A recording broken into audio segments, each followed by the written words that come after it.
There we go. Hey everybody, I'm Jesse Batend, and this is We Still Like You. Today we're celebrating 2 whole years worth of stories we could never put on the radio. It's our 2nd anniversary of being a podcast. For the last 2 years, we've been asking people to get up on stage and tell their most embarrassing story. We've been mining the best of the worst of human failure, all for your personal amusement. But what does that say about us? Or you? Today, we have 2 stories about what we do, embarrassing others for entertainment. I plagiarized a book report in 1st grade by copying the back cover. You throw that and the science explodes and sends chemicals squirting into the I air. lost my virginity to an asshole who wanted to keep his cult. Chick walks in, she takes 3 steps, she goes, Billy O'Connor, holy fuck, what are you doing here? I say, Shane, the fuck are you doing? She goes, I'm selling my ass. And I loaded their clearly expired, still warm but moving quickly to room temperature cat into the back of their car and let him Grab go. him by the scruff of his shirt and I throw him down like the first 3 stairs of this deck. I'm just like, get the fuck out, and he goes. And I can't stress enough how much in this moment I felt like a horse looks. Like I felt beautiful and powerful and majestic and without pain. Brings the jellyfish into the open fly of my boxers. These bugs were doomed to die. Do you think Lucian murdered Grandma? And I could tell it wasn't the dominatrix character. And my dad died. I've never seen my dad. Fun fact about my dad, he was once sentenced to 3 months in jail. My sister died, and I didn't care. Improv scene, and then the tape goes to static, and then it's my butthole, right?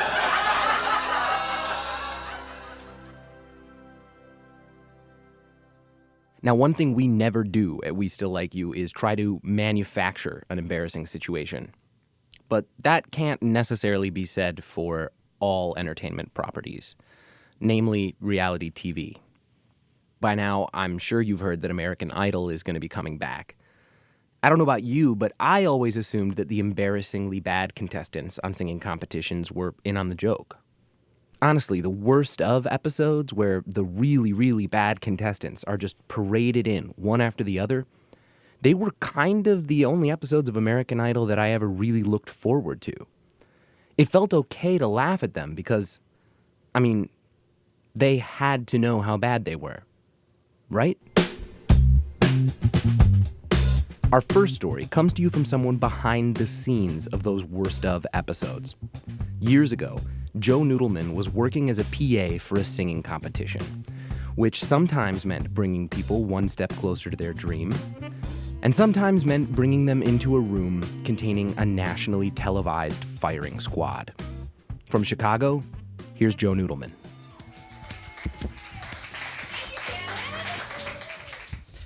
So I once worked for the most famous singing competition of the early aughts. It was broadcast on Fox.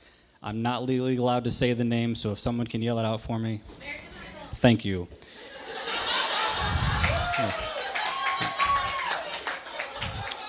It was a very fun trivia game we just played. It was really no big deal. I was just a PA, which is industry jargon for slave. And it was just one weekend for a summer at Soldier Field. It was a big cattle call where everyone comes for the first round of auditions, like anybody can sign up, right? And tens of thousands of people showed up to these things, and every single one of them thought they were going to be a star.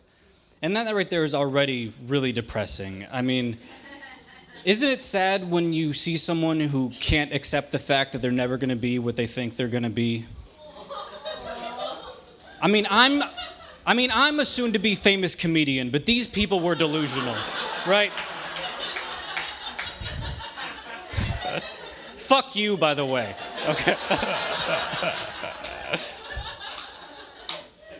So I got to sit in on the actual audition, which not a lot of people got to do. So it sounds like it would be a cool thing. It's really not.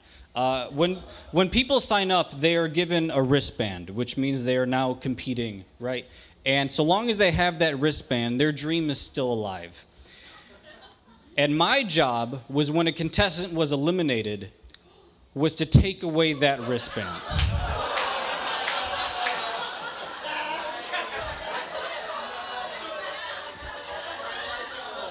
I spent a weekend destroying the dreams of 10,000 20-year-olds. Their faces looked like they had just found out their life was over. Like I might as well have also told them they were about to be a parent, right? Which would have worked out for a lot of them because babies can't tell if you sing poorly, right? Now this sounds like a really depressing job, and it was, but it was not the worst job. My girlfriend at the time, she was also working there, and we weren't allowed to say the word loser. They gave us a big speech that loser was not allowed to be said all weekend. So they sent my girlfriend to the non-winners exit, and they gave her a camera with the instructions to find anyone who was crying or maybe wondering what their life was going to be like now that they're not going to be famous, and see if they could just get it on tape. Isn't that a nice thing, right? That no matter how low someone can get in their life, Fox can just go even lower, right? Isn't that really nice to know? Now, there's this one guy that I still think about a lot. He was a contestant. He was a fat guy, not like... I mean, I've played in Magic the Gathering tournaments, surprise.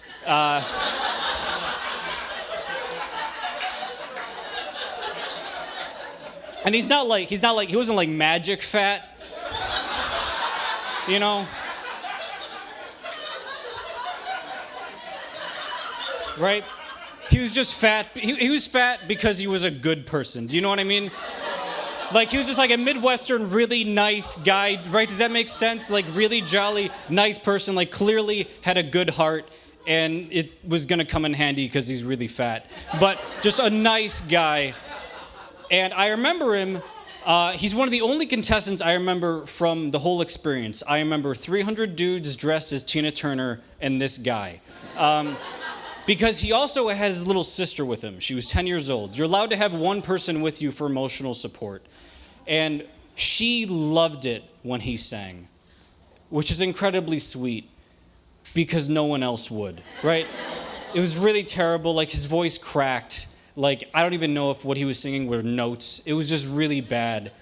And the point of the first round is we're supposed to let through two different types of people, okay? We're supposed to let through people who are really good, who are actually going to be on the show. And then there's also the worst of episodes that they would do. So we're supposed to let through people who are really terrible to be on that, right?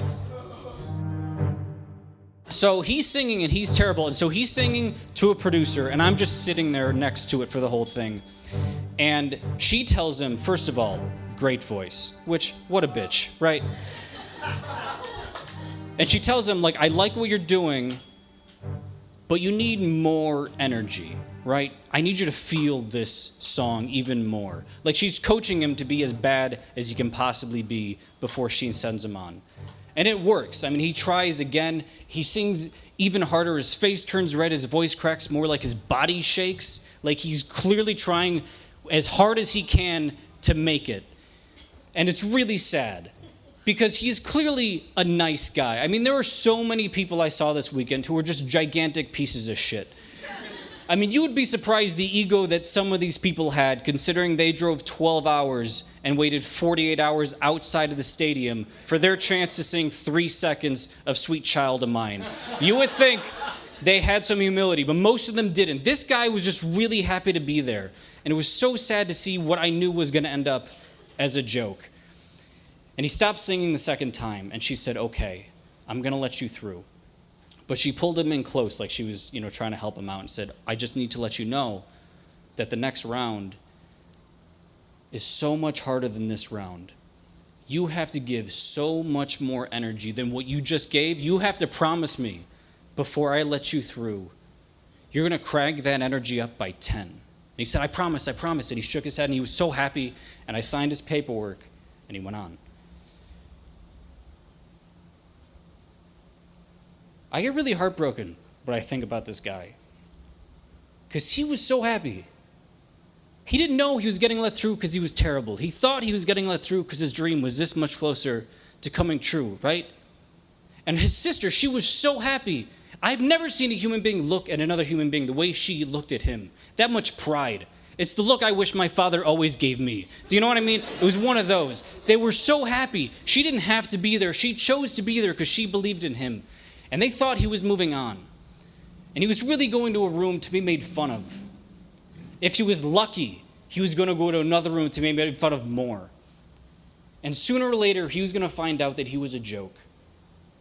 And I can't imagine what it'd been like to look at her after he found that out. And I didn't do this to him, okay? I didn't make him sign up. I didn't laugh at him. It wasn't even my decision to send him through, okay? But I didn't stop it. I just sat there. Because I just finished film school, and I thought I was smart, and all these people were stupid, and I felt superior to everyone that weekend. I just let it go. No one deserves that. And I've been humiliated a lot in my life, and I know pretty much everyone in this room has too, because you're watching a live podcast on a Saturday night.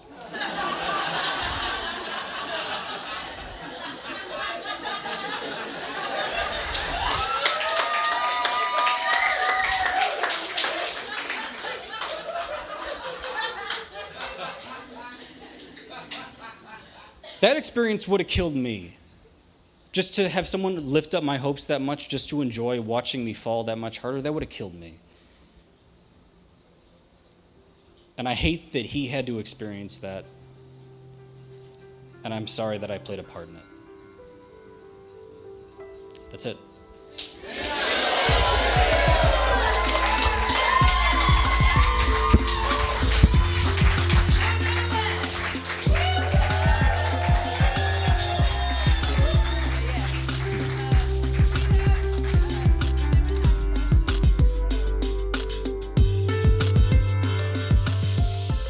Comedian Joe Nudleman.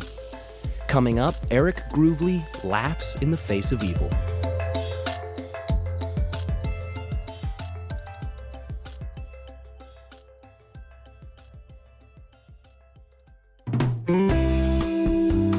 Welcome back to We Still Like You. When you're young, being mean is a constant source of amusement. For example, in 4th grade, we had this tradition. Whenever a student went into the boys' bathroom, they would kick the wall across from the urinals. I know. By the time there was just a gaping hole in the wall, I can tell you that every single student had a turn. I wonder what it's like to get that call as a parent. Like, is this just kid energy? Is it normal? Or is there something more serious going on here? In a forest full of shenanigans, how do you tell which trees are just acting out and which trees are pure, unfiltered evil? In this story, Eric Groovely makes friends with a very evil tree. From Louisville, here's comedian Eric Groovely. Oh my goodness. Thank you. So, I was 14 years old the first time I experienced true, real shame as a consequence of my actions. But before that, I had kind of just always had low-key shame growing up. My mom was married to this asshole dude that I had been forced to call dad, even though I thought dad was the dude I saw for 4 hours every other weekend. And he was like an ex-Marine, but he was like the cook in the Marines, so was he really a Marine? Can confirm he hit like a Marine. It's okay, guys, I'm here now, like it's fine. That wasn't like a... So that's where I was really angry, and I was everything I did was always questioned to where, like, even I was constantly coming up with excuses as to why I was doing whatever I was doing. So, like, as a kid, it sounds extreme, but I could even just be, like, drawing a picture and be ready for when someone comes along and be like, what are you doing? I'd be like, I already memorized the Bible, so I don't, this is what I'm doing now. Like, it was really intense. So that's where I was, and I was angry, and I didn't know what to do with all my anger. And in 8th grade, I entered a private Catholic school. And I was the weird kid, obviously. Like, I was being like a little shit. I was drawing the Blink-182 symbol on the wall like an asshole.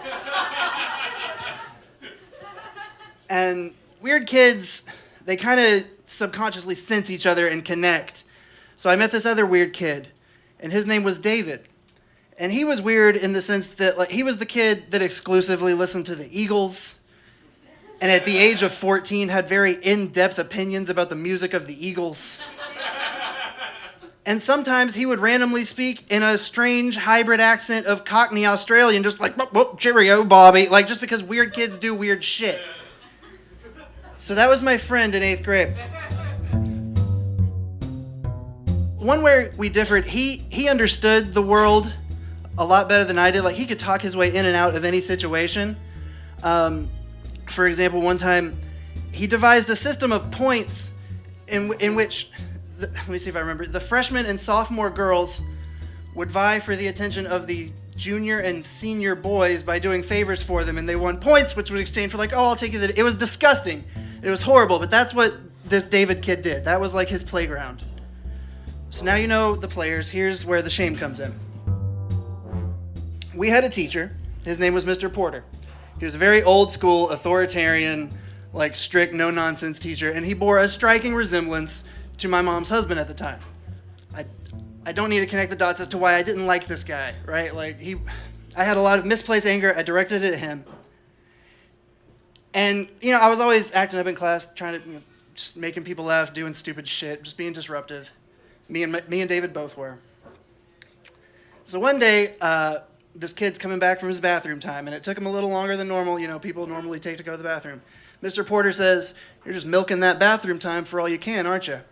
And David and I look at each other and agree at the same time to intentionally mishear that as you were milking it in the bathroom. And we just kind of like, he's talking about jerking off in the bathroom. And that spreads to our students. And like wildfire, all the students in the school, Mr. Porter was talking about Scott jerking off in the bathroom. And we thought it was hilarious. And I thought that was the end of it. But if you know anything about Catholic institutions, when they hear any sort of rumor about sexual conduct between an older man and a younger boy, they act quickly and quietly and internally. The next week, Mr. Porter was no longer our teacher. At first, I was still trying to hold on to my anger. I was like, well, fuck him. He's an asshole. We had handed in some assignments the week before, and I got mine back, and he had written on it. He said, Gravely, my legal last name is not Groovely, that's no one's last name, but it's easier to spell. He said, Gravely, this is some really good work. You're a very smart young man. You don't just have to be the guy that's trying to make people laugh. And that was what destroyed me. This guy I had placed so much hate on at that point in my life was the first older male role model figure that assigned any value to anything I had done. And I played a part in, I assume, ruining his life. I don't know how that turned out. But in time, I moved on. I showed it to David, actually, because I was like, dude, what the, like, we really did a bad thing. And his response was, he just laughed and said, bloody wanker, and moved on. Like, he's a sociopath through and through. So that's like the main point of shame. Now we fast forward to where I get my comeuppance. A few months go by, and I start dating my very first girlfriend. 10 toxic, mutually abusive years later, she would become my first ex-wife, but that's a separate story. But we were very like chaste and, you know, young and innocent at the beginning. It took us months to even kiss. But all of a sudden, a rumor starts going around the school. They had sex in the school. They had sex in the classroom. They had sex in the classroom and she got pregnant and had an abortion in the closet. Which shows you like how childish, A, that the entire mythos takes place in the school because that's the only reason any of us have to be in each other's lives. And the idea that an abortion is something that a woman just does privately on her own, like just go into a closet, have a little abortion, and go on your day. Obviously, school administration knew the abortion part was bullshit, but they believed the sex in the school part. So, they approach me, again, quickly, quietly, internally. They say, this is your last day, we're not going to make a big deal of it, we're just going to walk you out with all the rest of the students at the end of school. We've already told your parents. That's that. And it's this moment, when I think back to this moment in my memory, I still hear, you know Nina Simone's Sinner Man? Like that, I hear that as I kind of think about the web of betrayal and intrigue, because I was just walking down the hall thinking, who would do this? Like, there's no motive. We didn't hurt anybody. Why would someone just do it just for shits and giggles? Who's the only person that would fight me on that level, you know? And in perfect answer, I turn the corner, and there's David, standing with a smirk. He just says 2 words to me. Sorry, mate. Winks and disappears into the crowd of students. I was devastated at the time. I'm not going to lie. I'm kind of floored by how absolutely baller that was. Like, now, looking back, I got to be in, like, the most badass moment of that dude's young life. I got my comeuppance, and now we reach the end where we hit the final stop on the shame train. When I decided that I was going to tell that story for this, I looked David up on Facebook just to kind of see where he was now. Weirdly enough, I'm still friends with his older brother. He's doing great. He's got a really great job. He gets to travel around a lot and makes a lot of money. He's a millennial that owns a home. Like, it's pretty intense. And I don't begrudge him his success at all. You know, it's good for him. But personally, again, I think it's because he's a sociopath and is just better at faking human normalcy than I ever was.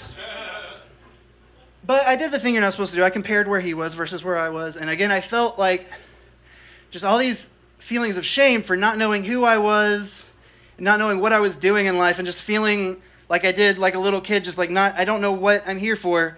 But for the first time when encountering those feelings, I also got like a weird, jagged little sliver of, I guess, self-knowledge. Because for the first time I realized, thinking back on this, I never listened to Mr. Porter's advice, because 13 years later, I'm just the guy that's trying to make people laugh.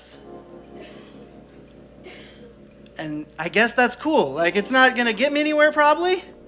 And it's kind of shameful to tell people that I do stand-up, because it's Louisville, and, you know, how far can you...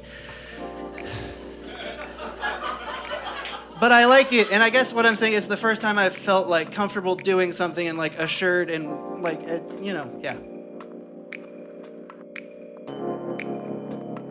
So that's my story, I guess. Thank you for listening. Appreciate it.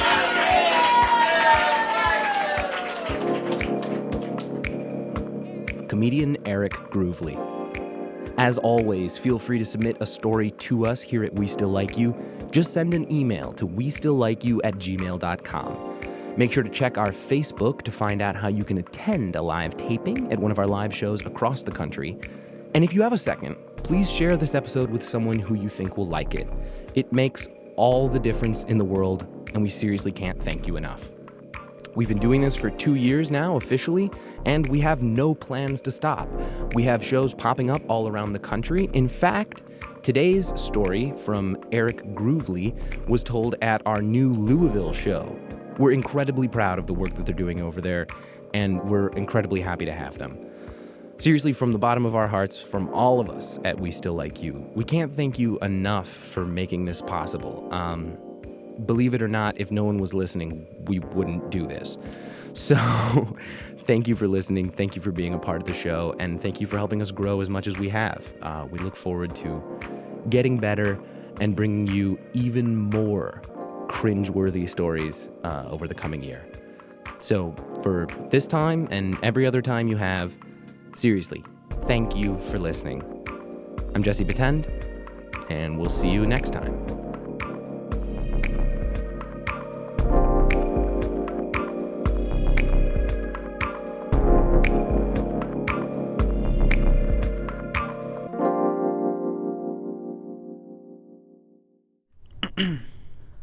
We Still Like You is produced by Tyler Snodgrass, Dan Sheehan, Danny Gallegos, Shannon Knoll, and J. Michael Osborne, our resident live artist. The podcast is produced by Jesse Patend and Sam Haas. And you can find out more. That's it, right? That's all I need to say?